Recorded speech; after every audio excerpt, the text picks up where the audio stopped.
নবান্ন সভাঘরে সাংবাদিক বৈঠক করে নতুন করে শিক্ষক নিয়োগের বিজ্ঞপ্তির কথা জানিয়েছেন রাজ্যের মুখ্যমন্ত্রী মমতা ব্যানার্জি। আর নবান্নে মুখ্যমন্ত্রী সাংবাদিক বৈঠকের পরই বিস্ফোরক মন্তব্য করলেন আইনজীবী ফেরদৌস শামীম। তিনি বলেন, রাজ্য সরকারের বিজ্ঞপ্তি প্রকাশের পরই আবার মামলা হবে। ফেরদৌস শামীমের স্পষ্ট বক্তব্য, মমতা ব্যানার্জি নিজেই তো চাইছেন যাতে মামলা হোক। তিনি বলেন, এই বিজ্ঞপ্তিটা সুপ্রিম কোর্টের নির্দেশেই হচ্ছে, আমি এখনই কিছু বলছি না, একটু দেখুন না, শুধু বিজ্ঞপ্তিটা বের হতে দিন, তারপর দেখবেন কত ধানে কত চাল। রাজ্য সরকারের কেউ না কেউ তো স্বাক্ষর করবে, সেই আধিকারিক বুঝে শুনে সই করবেন। কড়া ভাষায় হুমকি দিলেন ফেরদৌস শামীম। আমাদের প্রতিনিধি সুজয় কথা বলেছিলেন তার সঙ্গে, কি বলছেন শোনাবো। কলকাতা হাইকোর্টের জাজমেন্টে স্পষ্টত বলা আছে, যারা এই দুর্নীতি করে ঢুকেছে, এভাবে স্পষ্টত বলা আছে 363 নম্বর প্যারাগ্রাফে, তাদেরকে সিবিআই ডাকবে, প্রয়োজনে কাস্টাডিতে নিয়ে ইন্টারোগেশন করতে পারে। কলকাতা হাইকোর্টের জাজমেন্টে যাদের কাস্টাডিতে নিয়ে ইন্টারোগেশনের কথা বলা আছে, উনি তাদের চাকরি দিতে চাইছেন। আপনার স্থান কোথায় হবে? কাস্টাডিতে। খুব স্বাভাবিক। যাদের কাস্টোডিয়াল ইন্টারোগেশনের কথা বলা আছে তাদেরকে আপনি চাকরি দেবেন, কোথায় স্থান হবে? আপনি তো একেবারে বিস্ফোরক মন্তব্য করছেন। ফের যদি মামলা হয় তাহলে তো আবার একটা অনিশ্চিত, এবং সেই দোষটা দেখুন, উনি তো ক্রিয়েট করছেন, এটা ইচ্ছা করে ক্রিয়েট করছেন। কেন ক্রিয়েট করছেন? তার দুটো কারণ আছে। উনি চাইছেন দোষটা আদালতের ঘাড়ে চাপিয়ে দেবেন। দেখুন, আপনি অপকর্ম করবেন, আপনি বারবার অপকর্ম রিপিট করবেন, আধিকারিকরা সেটা স্বীকৃতি প্রদান করবে, এর জন্য আধিকারিকরাও দায়ী। এই যে জেলে যাচ্ছে, এটা ভাববেন না যে এই বিজ্ঞপ্তি কিন্তু সুপ্রিম কোর্টের নির্দেশে হবে। আমি এখনই কিছু বলছি না, বিজ্ঞপ্তিটা হতে দিন, তারপরে দেখবেন কত ধানে কত চাল। যদি বিজ্ঞপ্তিতে উনি যা যা বলেছেন তাই যদি থাকে, বুঝে যাবেন কত ধানে কত চাল। অ্যাডভান্টেজ কাকে বলে ঠিক বুঝে যাবেন। যে কেউ না কেউ তো সই করবে, যিনি সই করবেন বুঝে শুনে সই করবেন। বিজ্ঞপ্তি প্রকাশ, রুল প্রকাশ, যাই হোক না কেন, কেউ না কেউ তো সিগনেটারি অথরিটি থাকবে, বুঝে শুনে সই করবেন। সুপ্রিম কোর্টের নির্দেশের পরে এটা ছেলে খেলা নাকি যে সই করবেন বুঝে শুনে সই করবেন? এটুকুই বললাম। দেখুন, মূল জাজমেন্টে হেরে গেছেন, আর রিভিউতে কোনোদিন আপনার এটা কখনো হয়? রিভিউতে পুরো অল্টার্ড হয়ে গেল। সেই সুযোগ তো থাকতে হবে জাজমেন্টে। মূল জাজমেন্ট হয়েছে, তারপরে মিসলিনিয়াস অ্যাপ্লিকেশন হয়েছে, তার অর্ডার হয়েছে, সেই অর্ডার এক্সিকিউশন হয়ে গেছে, আর রিভিউয়ের কোনো গুরুত্ব আছে না? তাহলে কি সরকার এটা আগে থেকে বুঝেই যে রিভিউ পিটিশনে আর কোনো গুরুত্ব নেই, সেই জন্যই কি এই পথ নতুন করে নোটিফিকেশনের পথ বেছে নিল? তাছাড়া উপায় নেই, নিজের খেলা তো ছাঁটছে।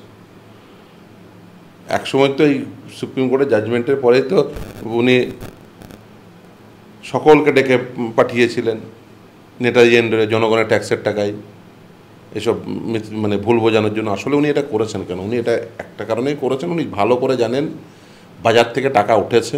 উনি নিজেও চাকরি দিয়েছেন, নিজে হাতেই চাকরি দিয়েছেন, এই অন্যায়গুলো করেছেন। তারা তো এখনো যারা টাকা দিয়েছে তারা টাকা ফেরত চাইবে। যারা উনি যাদের হাত ধরে চাকরি দিয়েছেন তারা বলবে, এই বৃষ্টি মুখার্জি, অঙ্কিতা অধিকারী, ইনসানরা বলবে যে আমাদের চাকরির কী হলো। উনি সেই ভয়ে আছেন, সেই জন্য উনি বিষয়টাকে আরেকটু প্রলং করে দিতে চান। উনি চাইছেন যে বেসিক্যালি সামনে 6 সপ্তাহের মধ্যে সুপ্রিম কোর্ট বলে দিয়েছে 25% এরিয়া ডিএর। উনি বলছেন, আমি কি ম্যাজিশিয়ান? টাকা নিয়ে ফুর্তি করবেন, মেলা করবেন, খেলা করবেন, রেড রোডে বসে এন্টারটেনমেন্ট এন্টারটেনমেন্ট করবেন, টাকা উড়ে যাবে, তারপরে সে মাইনে দেওয়ারও টাকা থাকবে না, ডিএ দেওয়ারও টাকা থাকবে না। খুব স্বাভাবিক। তখন যখন টাকা নেই তখন দেখছেন কি করবেন? তখন এমন কিছু করতে হবে যাতে টাকা না খরচা করতে হয়। বাবা মাইনের টাকাটা বন্ধ করার বন্দোবস্ত করুন। আপনি যেহেতু ডিএর প্রসঙ্গটা এবং ইচ্ছা করে এটা করছেন, আমি বলবো ইচ্ছা করে, সরকারি আধিকারিকরাও যে কিছু, আমি বুঝলাম উনি কিছু বোঝেন না, আমি সেটা বুঝলাম, কিন্তু সরকারি আধিকারিকরা যারা রয়েছেন এরাই তো আগেও কাজ করতেন, ভবিষ্যতেও কাজ করবেন। এরা কিছু বোঝে না তা তো নয়, কিন্তু উনি ওই জোর করে ওনার সামনে কারো বলার ক্ষমতা নেই যেটা ভুল হচ্ছে। আর উনি বলেন যে নোটিশ হলে মামলা হয়। কি করবেন এরকম যদি নোটিশ দেন?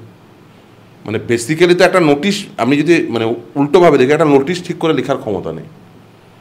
একটা নোটিশ যে ঠিক করে লিখবে এই সরকারের সেই ক্ষমতাটুকু নেই। আইন মেনে একটা নোটিশ লেখার ক্ষমতা নেই, মানে এমন সরকার চালাচ্ছে। একটা নিয়োগ করার ক্ষমতা নেই, নিয়োগ বাতিল হয়ে যাচ্ছে, মানে কি? আমি যদি দুর্নীতি সব প্রশ্ন বাদই দিই, সরকারটা চলছে কিসের জন্য? যার কোনো প্রকার ক্ষমতা, একটা নিয়োগ সঠিক করে করতে পারে না, একটা নোটিশ 4 লাইনের নোটিশ ঠিক করে লিখতে পারে না, কিসের জন্য সরকারে আছে? লজ্জায় তো মানে দেশত্যাগ করা উচিত। যদিও আমরা বলেছি পদত্যাগ এবং দেশত্যাগ কোনোটাই করতে দেবো না, কারণ উনি যা যা অপরাধ করেছেন ওনাকে জেলে যেতে হবে। উনি যা যা অপরাধ করেছেন, উনি নিজে চাকরি দিয়েছেন, উনি নিজে অন্যায় করেছেন, উনি অন্যায় করিয়েছেন, সবটা উনি করিয়েছেন, শুধুমাত্র বদান্যতায় এখন জেলের বাইরে রয়েছে। দাদা, আপনি ডিএর প্রসঙ্গটা তুললেন। ইতিমধ্যেই একটা বিষয়, ইতিমধ্যেই সোশ্যাল মিডিয়াতে একটা চর্চা চলছে এবং সেটা সোশ্যাল মিডিয়া ইতিমধ্যে ভাইরাল হয়ে গিয়েছে, যে ডিএ যে মামলা, সেখানে রাজ্য সরকারকে প্রায় একটা বড় অ্যামাউন্ট দিতে হবে এবং 2016 সালে 28 লক্ষ শুধু পরীক্ষার্থী ছিল, তারা পরীক্ষা দিয়েছিল, এরকম একটা শোনা যাচ্ছে, 31 লক্ষ মতো। তো এই যে সংখ্যাটা, এখান থেকে যে ফিসটা নেবে সেই টাকাতে নাকি উনি সরকারি কর্মচারীদের ডিএর টাকা দেবে, এটা নিয়ে কি বলবেন? না, দেখুন, সরকারি কর্মচারীদের যে 25% এরিয়ার দিয়ে, তার পরিমাণ অনেক বেশি, প্রায় 10,000 কোটি টাকা। সেটা তো আর মানে এইখান থেকে উঠে যাবে তা তো নয়। দেখুন, এটা বলতে পারেন যে হ্যাঁ, একটা ভালো টাকা অ্যামাউন্ট এই ফর্ম বিক্রি করে তুলবে, সেটা অন্য প্রশ্ন। কিন্তু ডিএ যেটা দিতে হবে সেটা টাকাটা অনেক বেশি, এবং উনি সেই জন্যই তো বলে রেখে দেয়, আমি কি আর ম্যাজিশিয়ান। দেখুন, 6 সপ্তাহ তো আর বেশি দিন নেই, মিটে গেলে আমরাও জানি কি আইনি পদক্ষেপ নিতে হয়, শুধুমাত্র সময়ের অপেক্ষা। আমরা অলরেডি অর্ডার কমিউনিকেশন করেছি। অর্ডার মোতাবেক কাজ না হলে আপনারা ভালো করেই জানেন আদালত অবমাননা হবে, সেক্ষেত্রে জেল জরিমানা খুব স্বাভাবিক।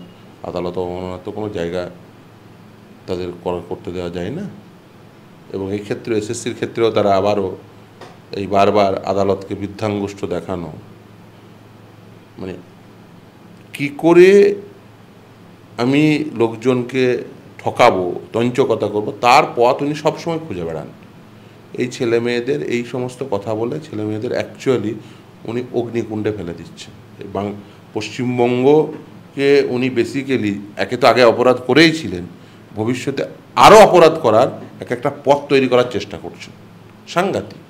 পশ্চিমবঙ্গের আপামর জনগণের উচিত ইমিডিয়েট এর বিরুদ্ধে আওয়াজ তোলা। দেখুন, আমাদের দেশে রাইট টু রিকল নেই, কিন্তু তার অর্থ এই নয় সরকার যা ইচ্ছা তাই করবে। আপনারা জনগণই পারেন, সেই সাংবিধানিক অধিকার জনগণকে দেওয়া রয়েছে সমবেত হয়ে প্রোটেস্ট করা। আরও আপডেট পেতে দেখতে থাকুন আজ তাক বাংলা। সাবস্ক্রাইব করুন, নোটিফিকেশন পেতে বেল বাটন অপশন প্রেস করুন, হোয়াটসঅ্যাপে ফলো করুন আজ তাক বাংলা। ভিডিওটা লাইক করুন, শেয়ার করুন, কমেন্ট করুন।